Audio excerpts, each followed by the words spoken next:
Hi, Todd. It's back, and it's on Saturday. Saturday was such a beautiful day, but as soon as like 5:30, 6 o'clock hit, it's almost like somebody went over to the thermostat and goes, boop. Boop. Like it wasn't a gradual decrease. It was like, oh, it's really nice. Wow, I need a sweater like that. It was in some towns the largest 24-hour temperature drop that we've seen in October ever. Yeah. So we went from almost 80 to around 50 in 24 hours. So it was rather significant, rather abrupt, right? Well, we've got a little storm system coming in to greet us on this Monday morning too. And it is going to deliver us our first little taste of winter for the northern half of the state. For the southern half and the coastline, it's going to be cold rain, and it has been through a lot of the night. So it's pretty wet out there right now. But as you can see, up in the foothills and mountains, there are some other colors up there, and you've got some pinks and some purples and some whites. And that's where we're starting to see some sleet fall and a little bit of snowfall too across the far north. Temperature 40 in Bangor. You'll see some sleet pellets today. Same in Waterville, Augusta, Lewiston, and Freiburg. You'll probably see a little bit of sleet mixed in with the rain, but it won't really accumulate at all. Coastline is fine, but we're not getting any warmer. And it's cold up in Rangeley, 32, and we're in the low to mid 30s up north, where there will be some accumulating snow by the end of the day. Cold high locking in the chill. Low pressure reforming off the coast, and this will go through the Gulf of Maine and won't exit until this evening. So while the precipitation's never going to be like super hard and the wind's never going to be super strong, it is going to be an all-day event, really from sun up to sundown. So during our morning commute, the steady precipitation slides in from west to east.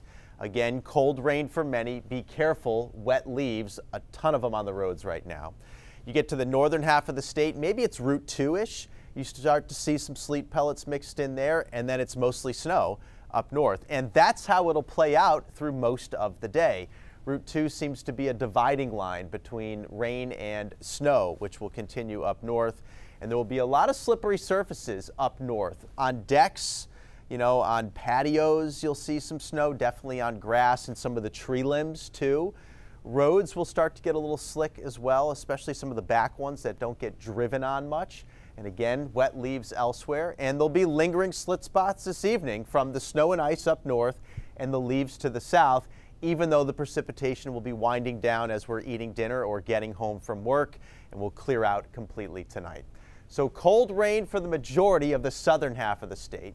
Rain mixed with a little sleet at times right along Route 2. North of Route 2, up through the foothills and mountains, you get some accumulating snow. For many, it's a trace to a couple of inches, and a lot of that's on grass and on decks, and maybe a little bit on roads too. And then across the Canadian border in those higher terrain areas, 3 to 5 inches of snow. We're going to see another close call middle of the week. An area of low pressure will form to our south. Looks like it's going to form pretty far out over the ocean. So maybe a flake or a drop here on Wednesday now. This is not going to hit us. It doesn't look like. It looks like a miss. And then we've got high pressure building into the east coast behind it. Second half of the week, some return flow. And that'll get our temperatures to rise a little bit as we get to Friday and the upcoming weekend. Milder air will be with us. We'll be in the 50s. That's mild this time of the year. Small crafts are up. Seas 3 to 4. East wind 10 to 20 knots. So cold rain to the south, mixed up north, temperatures in the lower 40s today. Tomorrow's mostly sunny. It's Halloween. It's going to be chilly for the trick-or-treaters, but it will be dry. Wednesday, chance for a rain or snow shower, but most of that storm misses us out to sea. Thursday's mostly sunny in the 40s, and then 50s for the end of the week and the upcoming weekend. And it looks pretty dry too, Lee. Friday, Saturday especially, there could be a rain shower on Sunday. But a lot of that weekend actually is going to be pretty good. Good. Well, that's good because I see a couple of 2s in your lows there. Yeah, so let's just skip over those. Some of those low, I mean, it'll be Halloween at that point, so you're allowed to turn your heat on. Oh, that's a good point. Remember? Right. Yeah. Yeah, we'll see. We'll talk to the kids about it. Right.